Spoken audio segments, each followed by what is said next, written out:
একমাত্র তৃণমূল লুটে খাইয়েছে সারা সবাইকে। সবগুলাও লুটে খাইছে, ঘুষ গাল দিয়ে চাকরি বাকরি, শিক্ষা ব্যবস্থার কোনো দামেই রইল না।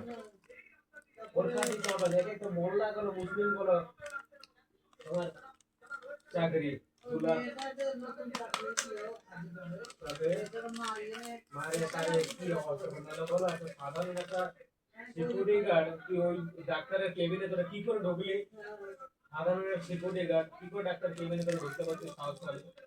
এটা মোদি ওই মেয়েটার মাটাকে দাঁড় করে দিয়েছে নেতাতে, মোদি দেখা যায় চালু করে ওই মেয়েটার মা মোদি দাঁড় করে দিয়ে বিজেপিতে যারা বিজেপি আবার নিজে তো নিজে লড়বে।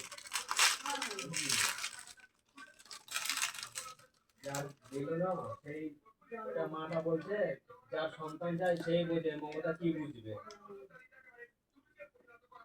মমতা টাকা দিয়ে দিয়েছে 5 লাখ টাকা, যা নিয়ে যায় বলে বলছে আমি মমতাকে 10 লাখ টাকা দিচ্ছি, মমতা তুই রাখ, তোর টাকা আমার লাগবে না।